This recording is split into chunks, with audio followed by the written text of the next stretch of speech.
صباح الفل والجمال، صباح الخير على عيونكم، صباح كل حاجة حلوة في الدنيا، صباحكم معطر بذكر الله.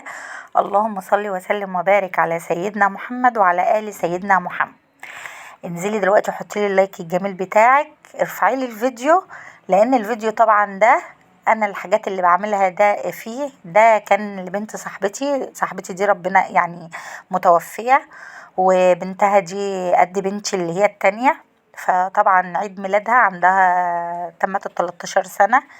فكنت انا على طول يعني بجيب لها هدية وكده ايام مامتها الله يرحمها. فانا قلت ايه، لقيتها هي بتقول لي يعني انا عاوزة حاجة حلوة. ما هي والله ما طلبتش لا تورته ولا طلبت اي حاجه. بقول لها اجيب لك ايه، انت نفسك في ايه؟ كنت عايزه اجيب لها يعني مثلا جاكيت، اجيب لها اي حاجه يعني افرحها. قالت لي لا انا مش عايزه حاجه، انا عايزه بس ايه، اي حاجه حلوه من ايدك. فانا مع نفسي والله العظيم فعلا من سار جابرا للخواطر ادركها الله من جوف المخاطر.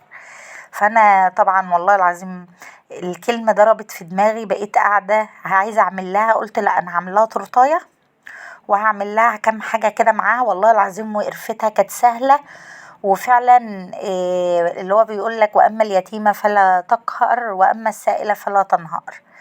إيه جبروا بخاطر اي حد يا جماعه. إيه جبر الخاطر ده فعلا والله العظيم من اجمل الحاجات.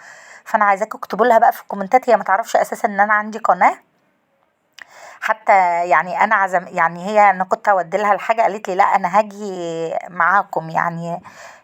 يعني لما جيت قلت لها انا عامله لك حاجات حلوه وكده، قالت لي خلاص انا هاجي عندك، وكاني عازماهم يعني مع اولادي وكده هي واخواتها. فقضينا يوم حلو قوي وهي فرحت، وكفايه الفرحه اللي في عينيها. دي حسستني ان هي حتى قالت لي انا حسيت ان يعني ان امي موجوده، لان كانت مامتها الله يرحمها هي اللي بتعمل لها، وكنا كلنا بنروح معزومين عندهم وكده. فطبعا هي من يوم ما توفت وكده فبقى لها سنتين محدش اساسا بيفتكر عيد ميلادها. وهي اساسا البنت تحس انها مكسورة كده. فانا اللي فاكرة لان هي ما بينها وما بين جوزي يومين، يعني انا جوزي 15/11، هي 13/11، فهي ما بينهم يومين. فانا اللي بقول لها كل سنه وانت طيبه. عايزه اجيب لك يعني هديه وكده، قامت قالت لي لا انا عايزه حاجه حلوه من ايدك. فطبعا هي بتحب الحاجات اللي انا بعملها اساسا، وبتحب اكلي وكده، لان انا اكلي كان مقرب من اكل مامتها الله يرحمها، لان طبعا صاحبتي وكان اكلنا زي بعض وعايشين عيشتنا مع بعض وكده. فاكبروا بخاطرها بقى، وحطي اللايك لو انت وصلتي معايا لهنا. وما تستخسريش كده كلمة حلوة تجبروا بخاطرها، على ما انها هي مش هتشوف والله العظيم الفيديو، لان هي اساسا ما تعرفش ان انا فاتحة قناة. فانا حتى اما جيت صورت مع ولادي وهم بياكلوا وبينت كده وقمت شايله الكاميرا، فهي حتى بتسالني بتقول لي انت بتصور، قلت لها انا قلت نصور يعني، كنت انزلها على الواتس بس ما لغيتها يعني. فانا لو هي تعرف ان انا عندي قناه وكده كنت انا صورتهم وكنت عملت لهم هيصه وكده، وكنت نزلتها لكم على القناه. طبعا بعد ما نصلي على الرسول عليه افضل الصلاه والسلام، انا بقول لكم انا بعمل ايه بقى. طبعا انا اتكلمت والكلام طول. انا هنا بعمل التورتايه. جبت هنا اول انا عاملاها بقى طبعا نصين، نص بالشوكولاته ونص ابيض. الابيض الاولاني حطيت 3 بيضات عليهم نص معلقه فانيليا، ضربتهم ضربه حلوه بالمضرب كده. لما لونهم بقى كريمي نزلت عليهم بنص كوبايه سكر، وبرده ضربتها ضربه حلوه كده. لما بقت السكر داب وبقت كريمي وتقيله كده، حطيت معلقه خل. الخل عشان يديها هشاشة بس ويديها اسفنجية كده. وبتاع ده وكوباية دقيق ومعلقة نشا، والخطوات زي ما انتوا شايفين كده، ومعلقة بيكنج باودر كبيرة او كيس بيكنج باودر. طبعا هنا كنت وجبت بقى طبعا وضربتهم ضربة حلوة، وجبتي بقى وانتي بتقلبي بالمعلقة كده عشان ما تخرجيش الهوا منها. مرضتش اضربها بالمضرب بقى اما حطيت الدقيق يعني. وطبعا معلقة النشا في اللي هي الكيكة البيضة، لان عشان تفتح لونها، عشان الكيكة طبعا بيضة ومش محطوط لها اي اضافات، فطبعا تبقى لونها فاتح كده. طبعا في الوقت ده كنت قايدة الفرن، بطنت الصينية بدهنة زيت كده، وبما انها كيكة بيضة فحطيت طبعا دقيق وبطنت الصينية كده وحطيتها في الفرن. على ما دخلت الفرن كنت بعمل شربات، عشان طبعا هعمل جلاش. والله العظيم انا كان في دماغي ان انا اعمل لها تورتيه بس، فلقيت نفسي كده قلت لا شويه يعني. عمل طبعا الجلاش 3 كوبايات سكر، على كوبايتين ميه، على نص معلقه فانيليا، على نص ليمونه، وحطيتهم على النار، وحطيت معلقه عسل جلوكوز فيها وهي على النار يعني، وهي بنسوي الشربات. طبعا في الوقت ده كانت الكيكه طلعت. قمت ساقياها بقى طبعا شربات خفيف كده من فوق عشان تبقى طريه كده، اما اجي ازوقها تبقى الكيكه طريه معايا وتبقى من جوه مش ناشفه كده.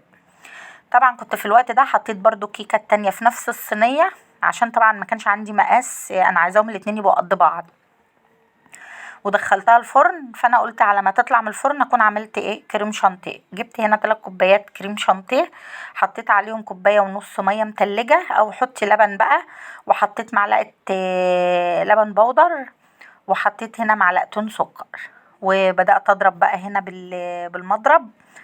طعمها جميل قوي والله العظيم وقرفتها حلوه. انا بصم والله العظيم بقيت كل شويه عايزه اخترع واطلع لها واعمل لها حاجات كمان. هنا طبعا ده جيلاتين، حطيت معلقه كده بميه سخنه وحطيتها برضو فوقه عشان تمسكلي كده الكريمه ما تسحش مني خالص، وتفضل زي بتاع المحلات كده مرسوم. والله انا عملتها هي عجبتها اقسم بالله، وكلت منها وبقت فرحانه، واديتها كمان وهي نازله قلت لها لا خدي منها، عشان طبعا اللي هي ستها مامتها يعني. فانا قلت لها لا، عملت لها طبق حلو كده وقلت لها ده اللي اديهولها.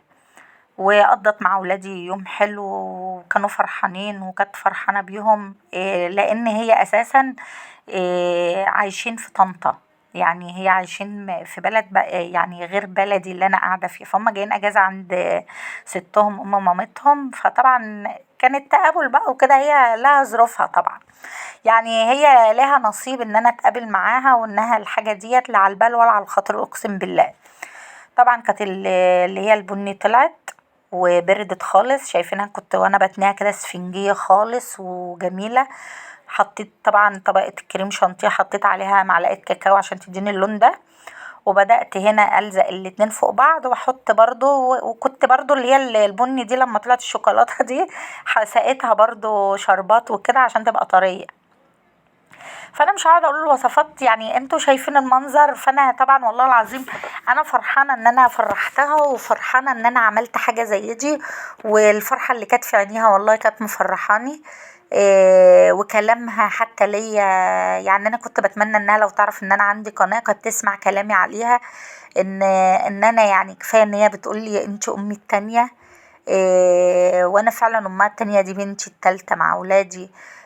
فربنا يا رب يرحم مامتها ويبارك فيها هي واخواتها.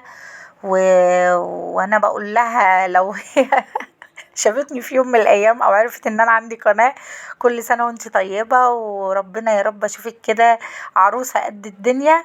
والله العظيم وانا اللي لبسك فستان الفرح بايديا. طبعا هنا كنت بقى بجيب هعمل جلاش. طبعا كنت زوقت بقى التورتايه وحطيتها في التلاجة شوية، وبعدين رجعت طلعت برضو بقيت احط عليها شوكولاتة كده، جبت شوكولاتة خام وحطيت عليها معلقتين لبن، ودوبتهم كده على نار هادية. ولما لان طبعا شوكولاتة التورته ما تبقاش ناشفة، عشان ما تحسيش انها لا بتبقى برضو ناشفة بس فيها طراوة بسيطة كده. فطبعا هنا سبتها بقى في التلاجة شوية، وقلت اعمل الجلاش. والله دي ورقة جلاش ما كانتش هتشوفه، عملت كمية جميلة. انا بقول والله العظيم، حتى بقول لجوزي يعني ربنا مبارك في الحاجة، وربنا يعني الحاجة فرطت، يعني هي حتى والله العظيم هي بتقول لي انا عايزة حاجة حلوة، انا كنت هجيب لها تورتايه، كنت هجيب لها من اي محل تورتايه، ولقيتها هي بتقول لي من ايدك. يعني حتى وانا بقول لها اجيب لك قالت لي لا من ايدك، اي حاجه حلوه هتعمليها من انا بحب الحاجات بتاعتك اي حاجه. حتى انا بقيت اقول لها طب ايه اللي انت نفسك فيه، قالت لي لا اي حاجه بذوقك حلو، لو عملتي اي حاجه لو بسيطه انا بحب اي حاجه انت هتجيبيها يعني. فطبعا هنا بدأت، هي البنت اساسا يعني لو بتتكلموا معاها تحسوا ان هي مش 13 سنة، تحس ان هي 30 سنة. يعني لما تيجي تتكلمي معاها تحس ان هي سابقة سنها ما شاء الله عليها، الله اكبر. تحسوا ان هي كبيرة قوي، هي من الزعل والحزن وكده، تحسوا ان هي مكسورة. يعني انا بقيت حاسة بيها يعني. فربنا يرحم مامتها يا رب. ودي كانت اختي، يعني كانت اخت ليا، يعني متربيين واحنا صغيرين مع بعض، وكبرنا مع بعض، واتجوزنا مع بعض، وخلفنا مع بعض. فكانت حياتنا على طول مع بعض، ما بنفرقش بعض، يعني ما فرقناش الا الموت. فانا طبعا بعد موتها بود ولادها يعني عن طريق التليفون، ولو جم بقى زيارة وكده بقعد معاهم شوية كده، بيجولي يقعدوا مع ولادي كده، يعني بتبقى برضو في ود يعني. طبعا هنا عملت بقى الجلاش. عملته بالسوداني، اسهل طريقة وسريعة ومش هتاخد منك وقت. وبدأت هنا جبت دي سمنة بلدي خالص، بس حطيت عليها معلقتين زيت عشان طبعا يقرمش لك الجلاش كده، ما يبقاش طري. حتى لو باكلي تاني يوم، والحمد لله ما باتش الف هنا على قلبهم. وانا بفرح اساسا بالحاجة اللي بتخلص بسرعة، ان انا اجدد واعمل تاني. الغيره بقى جت في ولادي، بقى يقولوا لي في دي قمتي وعملتي بسرعه. انا ولادي والله العظيم في اعياد ميلادهم بعمل لهم وكده، بس انا دي بقيت عايزه ابدع لها. شايفين الجمال بقى، ولون الجلاش تحفه ومقرمش، والتورتيه زوقتها لقيتها. طب قولوا لي انتوا ايه رايكم؟ قولوا رايكم كده في التورته شكلها. طبعا كنت خلصت كده وحطيت في التلاجة، لقيت نفسي وانا قاعدة كده قلت لا، عندي بسكوت والله لا اقوم اعمل لها كمان حاجة كمان افرحها. والله العظيم في ساعتها بعد ما قعدت وغسلت المواعين ونضفت الدنيا، قلت لا انا هعمل العملة دي. جربوا بقى العملة البسكوت دي تحفة. طبعا هنا هنقول 250 جرام بسكوت او 300 جرام بسكوت سادة. اي بسكوت انت عايزاه تجيبيه، هتحط عليه نص كوبايه سوداني وتضربيه في الكبه كده ضربه لما ينعم. السوداني طبعا او بندق، اي مكسرات عندك، بس انا بصراحه اخترت السوداني يعني هو ده اللي كان موجود عندي، لاني ما كنتش عايزه اجيب حاجات بقى من بره، انا عايزه حاجات من البيت عندي. طبعا وتجيبي هنا طبق وتقومي مفضياهم فيه، وتكوني هنا محضره كوبايه لبن تحليها بسكر. وفي الوقت ده تجيبي معلقتين كاكاو خام وتحطي، لان طبعا كان البسكوت معسل يعني سكره كتير قوي، فطبعا مش هينفع احط كاكاو بسكر، فانا حطيت كاكاو خام. وتبتدي هنا تقلبيهم. جبت هنا بقى حته سمنه بلدي كده معلقه، وقلت اسيحها واحطها فيه برضو عشان تدي طعم حلويات، يعني تبقى حاجه احنا عاملينها على ايدينا وبرضو مكلفينها، والعيال ما ياكلوها كده يبقوا فرحانين وهم بياكلوها، يعني مستطعمين بيها زي بتاعت بره بالظبط. طبعا تبتدي تفركيها بقى السمنه فيها كده، وتجيبي هنا كوبايه لبن، بس هي هتاخد اقل من كوبايه لبن يعني، وتحليها بسكر تبع بقى التحليه اللي انت عايزاها، بس ما تسكرهاش قوي عشان طبعا لسه هنحط شوكولاته وكده فتبقى طعمها حلو. الطريقه دي بصوا لو بنتك لوحدها وصغنونه كده هتقوم تعملها. الطريقه دي سهله وبسيطه. دي اسمها كرات الكاستيلا بالمكسرات. ده بسكوت، والطريقة اللي زي ما انتوا شايفين وانا بعملها كده، تبتدي تعجني بقى، تحطي حبة حبة كده لحد ما نوصل للعجينة اللي احنا عاوزينها. ثواني معدودة وهتلاقيها جهزت، ولا فرن ولا بوتاجاز ولا اي حاجة.